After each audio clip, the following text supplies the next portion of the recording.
नमस्ते सदावत्सले मातृभूमि। आज हम लोग अयोध्या के एक प्रकरण की चर्चा करने जा रहे हैं।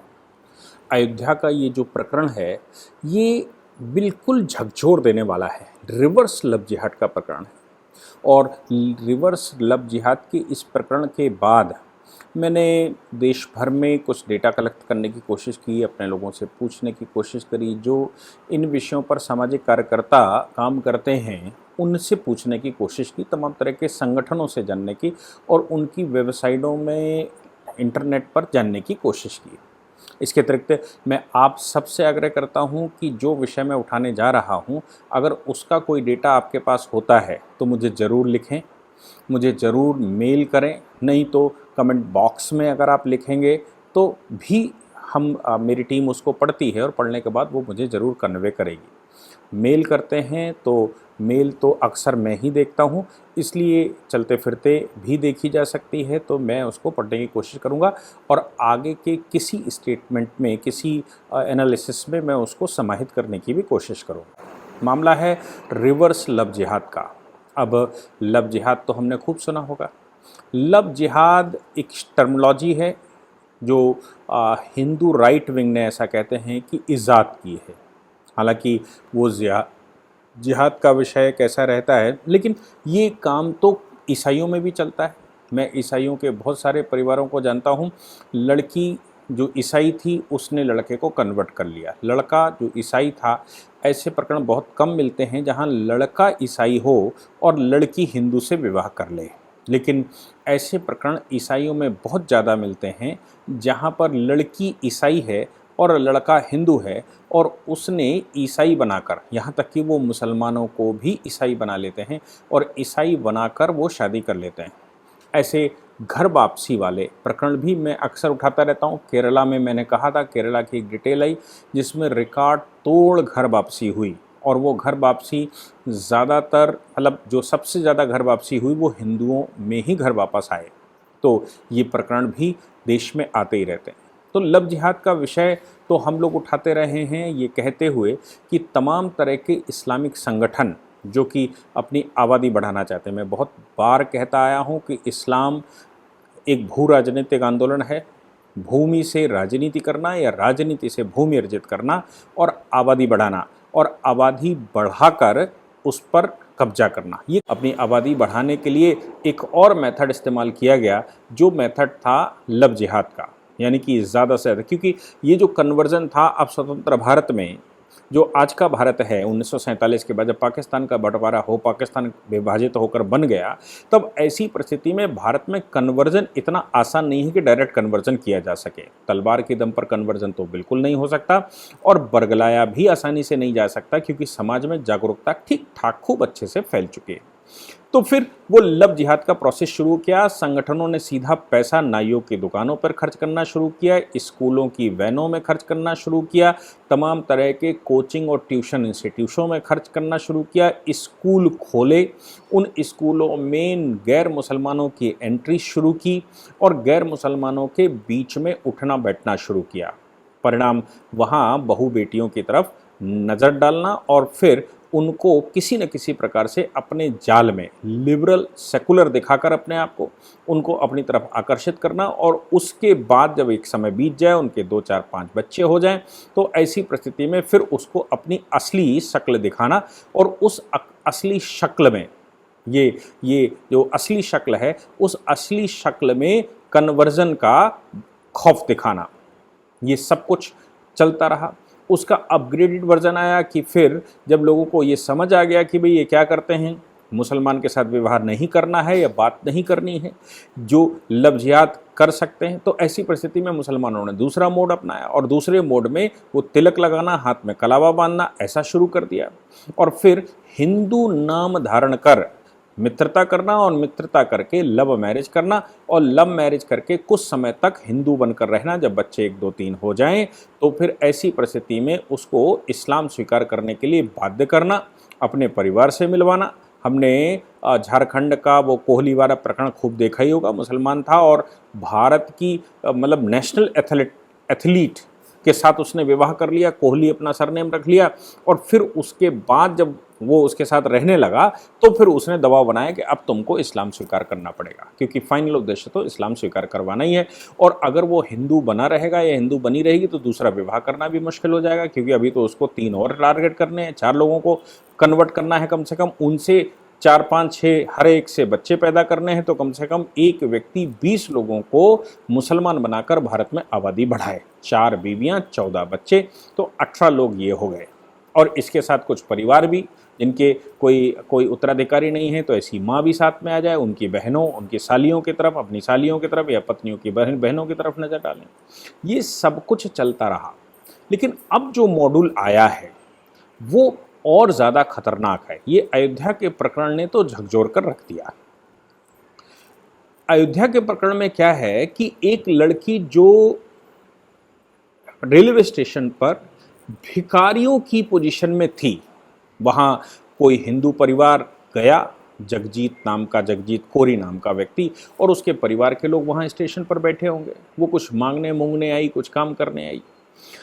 ऐसे में उससे इंटरेक्शन होने लगा, बातचीत होने लगी। उसने अपना पूजा नाम बताया, विक्टिम कार्ड खेला, और विक्टिम कार्ड खेलकर उसने कहा मेरे परिवार में कोई नहीं है, मैं अकेली हूँ, ये वो। तो परिवार वालों को कुछ इस पर तरस आया कि भाई अच्छी है, क्योंकि परिवार कुछ समय तक वहाँ स्टेशन पर बैठा रहा, तो उसको लगा कि नहीं अच्छे संस्कारों की है भाई, अच्छी लड़की है, और ऐसी लड़की यहाँ बताओ भीख मांग रही है। तो वो अपने घर ले आए, भाई हमारे घर चलो, जो हम लोग खाते पीते हैं वो तुम भी करोगे। ये हिंदू हृदय भी है, हिंदू स्वभाव भी है। उसको घर ले आए। घर लाने के बाद उसको जब कपड़े वपड़े ठीक ठाक पहनाए, उसके संस्कार किए, संस्कार से मतलब उसको नहलाया धुलाया और ठीक ठाक किया, उसके बाद वो उस परिवार में धीरे धीरे घुलने मिलने लगी। परिवार को ये लगा कि लड़की अनाथ है, तो क्यों ना इससे विवाह कर लिया जाए। उसके विवाह का ऑफर दे दिया। तो पूजा और जगवीर या जगजीत के निकाह की शादी हो गई। शादी के बाद बच्चे पैदा हो गए, 2-3 बच्चे शायद उनका कोट किया है। और 3 बच्चे होने के बाद 12 वर्ष शादी के हो गए। 12 वर्ष शादी के बाद अब उसने नया खेल खेला। अब वो कुछ अपने परिवार के नाम से, कुछ रिश्तेदारों के नाम से जाने लगी इधर उधर। पहले वो अनाथ बता रही थी, वो अब रिश्तेदारों परिवारों के नाम से इधर उधर जाने लगी। और जहाँ वो गई उसके बाद जब वो लौट कर आती तो एक दिन जगजीत ने ये देखा, जगवीर ने या जगजीत ने जो भी नाम है उसका, उसने कोरी ने ये देखा कि भाई ये लड़की जो है वो उसके बच्चों को इस्लाम की आयतें सिखा रही है, वो बच्चों को वो नमाज पढ़ना सिखा रही है, वो बच्चों को अल्लाह की खूब खैर ख्वाही बता रही है, मोहम्मद को के बारे में खूब सारा उसको ज्ञान दे रही है। ऐसे में उसने उस लड़की से कहा कि भाई ये क्या तुम कर रही हो।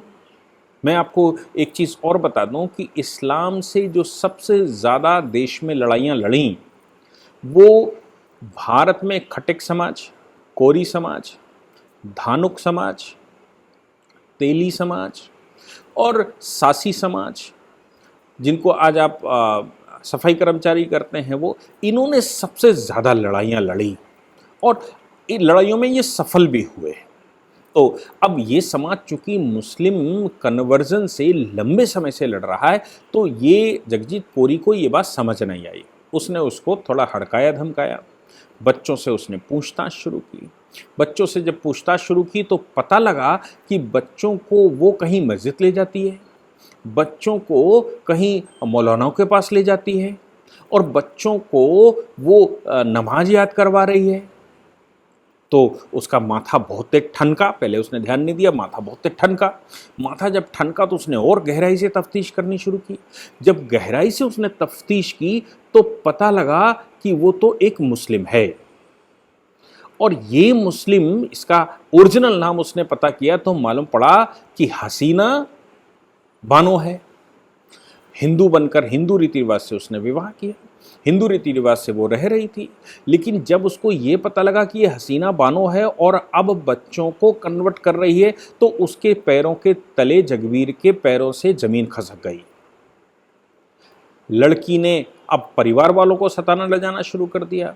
महिला उत्पीड़न के नाम से वो एफआईआर करवाएगी, वो ये करवाएगी और पूरे परिवार से, अब वो जब खुल गया तो पूरे परिवार से कहने लगी कि मैं तो मुसलमान हूँ और तुमको भी मुसलमान इस्लाम स्वीकार करना ही पड़ेगा।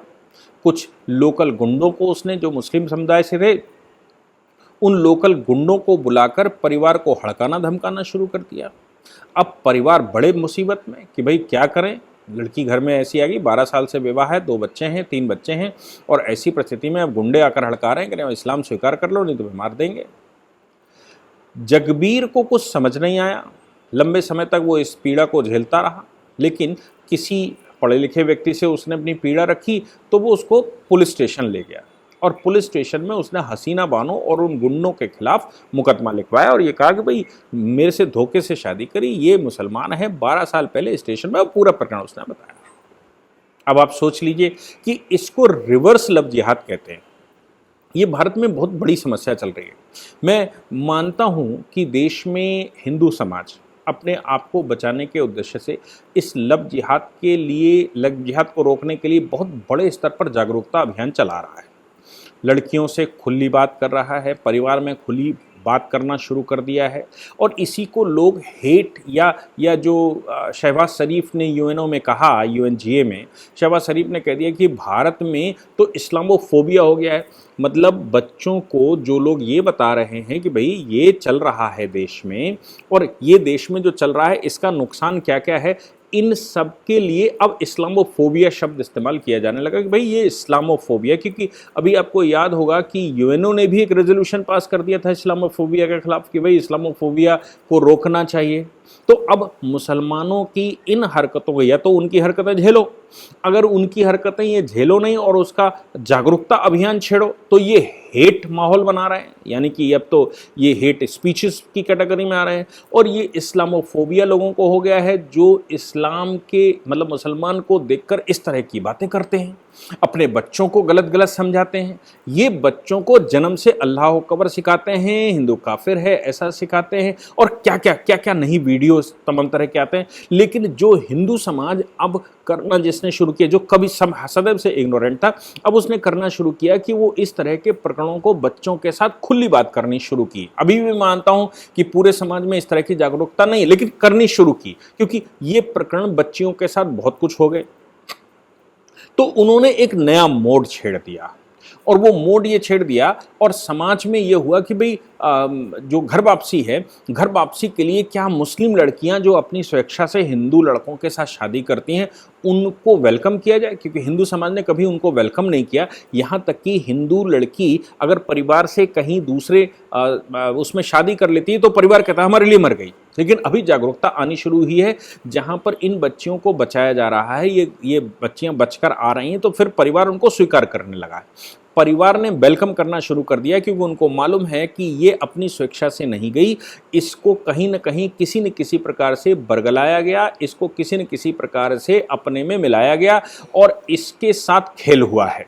क्योंकि ये भी सामने प्रकरण आए हैं कि रेट फिक्स हैं, ऐसे ऑर्गेनाइजेशन से ऑर्गेनाइज्ड क्राइम। आप कानपुर का प्रकरण आपको याद होगा कि योगी जी महाराज ने ऑर्गेनाइज्ड लव जिहाद के लिए जो कानपुर में पूरा रैकेट था, उस रैकेट को क्रैक करवाया था, और उस रैकेट को क्रैक करने के बाद बहुत बड़े स्तर पर धन कहाँ से आता है और कहाँ कहाँ रखा जाता है, कैसे उनको कन्वर्ट किया जाता है, उनका प्रोटेक्शन कैसे किया जाता है, और रेट क्या दिए जाते हैं। ऐसे भी प्रकरण सामने आए हैं कि अगर ब्राह्मण लड़की है, अगर सिंधी लड़की है, अगर पंजाबी लड़की है, तो 15-15, 20-20 लाख रुपए लड़के को मिलेंगे। कुछ दूसरी जातियों की है तो किसी के 8 लाख, किसी के 10 लाख, किसी के 15 लाख, किसी के 5 लाख, ऐसे रेट फिक्स कि आप अगर, मतलब ये मुसलमान अगर ऐसे करके शादी करके लाते, ये लोगों का कहना है। अब वो क्या अंदर चलता है, हकीकत में तो वो बाहर कभी आता नहीं, लेकिन जो जागरूकता अभियान चलते हैं उनमें इस तरह की बातें चलती हैं। वो बताया जाता है कि भाई ये लड़की है, इसका ये रेट है। ऐसे लड़कों को अवार्ड स्वरूप दिया जाता है कि तुम अपनी बढ़िया ज़िंदगी बिताओ, ऐसा अगर इस परिवार से इस प्रकार की जातियों से लेकर आते हो तो इतने पैसे मिलेंगे। ये भी हमारे समाज में खूब चल रहा है, खूब इसकी इन्फॉर्मेशन है। सत्यता असत्यता मैं बता नहीं सकता, लेकिन हकीकत है कि इस तरह की चर्चाएं खूब हैं। लेकिन अब लड़की, जो इन्होंने अब नया मोड अपनाया है, वो ये है कि लड़की को भी, अब पहले तो मुस्लिम लड़की अगर हिंदू से विवाह कर ले तो आपने देखा होगा कि बहुत सारे प्रकरण ऐसे हैं कि वो ऑनर किलिंग हो गई, मतलब लड़के को भी मार दिया, लड़की को भी मार दिया और ये वो।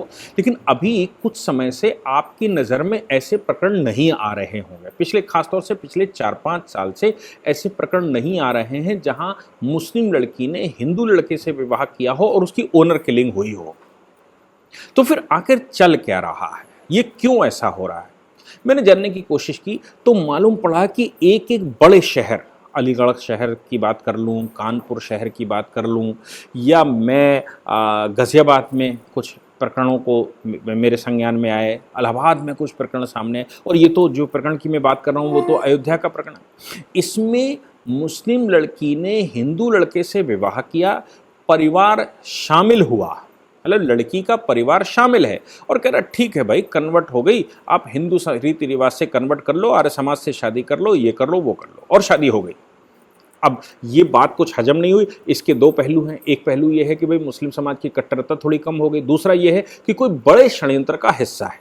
तो ये जो षड्यंत्र सामने आया, कानपुर और अलीगढ़ 2 जिलों से मैंने कुछ लोगों से जानने की कोशिश की, तो उन्होंने कहा कि व्यक्तिगत रूप से, मतलब ऐसे 4-4, 5-5 लोगों से पूछा तो उन लोगों ने व्यक्तिगत रूप से बताया कि हम ऐसे 10 परिवार जानते हैं, कोई कह रहा 8 परिवार जानते हैं, कोई कह रहा 5 परिवार जानते हैं, जहां मुस्लिम लड़की ने हिंदू लड़के से विवाह करने के पश्चात वहां गई और जाने के बाद पूरे परिवार को उसने मुसलमान बना दिया। ये लव जिहाद से भी ज़्यादा खतरनाक मैं इसलिए कह रहा हूं क्योंकि लव जिहाद में लड़की एक जाति है, बाकी परिवार नहीं जाता। और परिवार हिंदू समाज के अनुसार मैंने जैसे कहा कि अब तो वेलकम करने लगे वापसी आने पर, नहीं तो पहले तो मर गई ऐसा सोच लेते थे। तो एक लड़की जाती थी।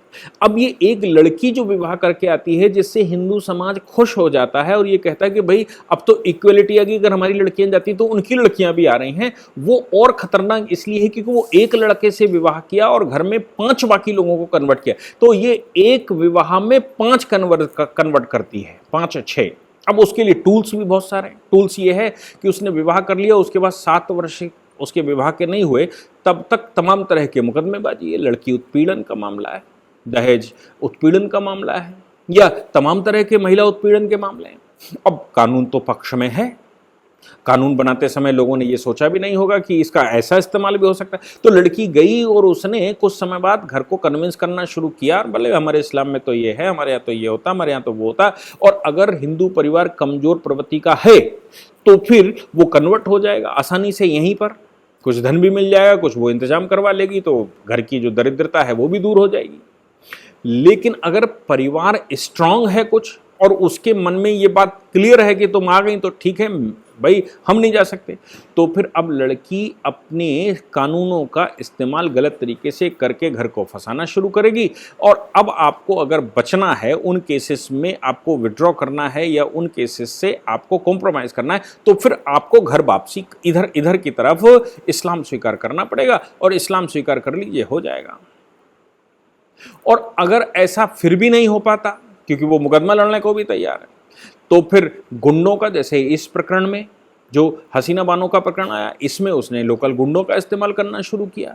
वहाँ मुस्लिम गुंडे हुआ करते थे, उनसे कहा कि हमारी मदद करो। उन्होंने उस लड़के के परिवार को हड़काना धमकाना शुरू किया। लेकिन भला हो उस लड़के का और उसके परिवार का कि वो इतना स्ट्रांग निकला कि उनसे भी लड़ने को तैयार हो गया, और जाकर फाइनली उसने पुलिस में मुकदमा किया। हालांकि अब जो ये जो लड़की जो दीन क्षीण स्थिति में थे, हसीना बानो, इसकी एक माँ भी निकल आई, उस माँ की गिरफ्तारी हो गई, उस गुंडे की, लोकल गुंडे की गिरफ्तारी हो गई। और इस तरह से ये जो गिरफ्तारियां हैं, मैं मानकर चलता हूं हसीना बानो असली नाम नहीं होगा क्योंकि अखबार में छपा है, पेपर में निकला है, और ख़ासतौर से इंडिया टुडे जैसे बड़े उसमें वेबसाइट पर लिखा है, तो फिर नाम परिवर्तित ही होगा इन दोनों का। तो परिवर्तित नाम मान लीजिए, लेकिन कुल मिलाकर ये बताता है कि मुसलमान। तो अब ये प्रकरण, इसमें जो लोग भी, जो लड़कियां भी मुसलमानों की स्वेच्छा से हिंदुओं के साथ विवाह कर रही हैं, उनको, उस परिवार को, हिंदुओं को, अड़ोसियों पड़ोसियों को फॉलोअप करने की भी और ज़रूरत है कि गतिविधि क्या चल रही है आखिर घर में। नहीं तो मालूम पड़ा कि वो उस जिस हिंदू एरिए में मुस्लिम लड़की जाकर उस परिवार को उसने मुसलमान बना लिया, तो एक मुसलमान ऑटोमेटिकली बस गया वहाँ। जहाँ जो प्रिवेंट करने की कोशिश कर रहे हैं वो वहाँ बस गया, खाना पीना उल्टा सीधा शुरू कर दिया, और परिवार जब भ्रष्ट हो गया तो उसने बाकी लोगों को बुलाना शुरू कर दिया, और उस परिवार, उसके जो ससुराल वाले हैं लड़के के, वो आने जाने शुरू हो गए और उन्होंने अगल बगल सब गंदगी फैलानी शुरू कर दी। इस प्रकार एंट्री मार दी मोहल्ले में, और धीरे धीरे करके वो जो मैं कहता हूँ कि ये लैंड जिहाद भी है, लव जिहाद भी है, तो ज़मीन खाली करो और कब्जा कर लो। कुल मिलाकर ये जो एंटी जो मैं रिवर्स लव जिहाद है, जिसमें लड़की लड़के के घर जाती है, वो और ख़तरनाक है, उसको ज़्यादा फॉलो करने की आवश्यकता पड़ती है। और ये सिस्टमेटिक तरीके से चल रहा है, इसलिए अब ओनर किलिंग नहीं हो रही है, क्योंकि मुझे लगता है जहाँ तक ये धर्म गुरुओं ने, जो उनके यहाँ के सांप्रदायिक गुरु रहते हैं, उन गुरुओं ने ये बात के लिए कन्विंस कर लिया है कि अगर तुम जाती भी हो तो चली जाओ, मोहब्बत है तो चली जाओ, लेकिन तुम्हारा फ़र्ज वहाँ पर है कि तुम पूरे परिवार को ले आओ, और फिर जब परिवार को ले आओगी तो फिर तुम्हारा हज अपने आप हो जाएगा, तुम्हें भी जन्नत में बहुत अच्छा कुछ मिलेगा। मुझे लगता है इस प्रकरण को बहुत ध्यान से रखने की, देखने की आवश्यकता है। जय हिंद, जय भारत, वंदे मातरम।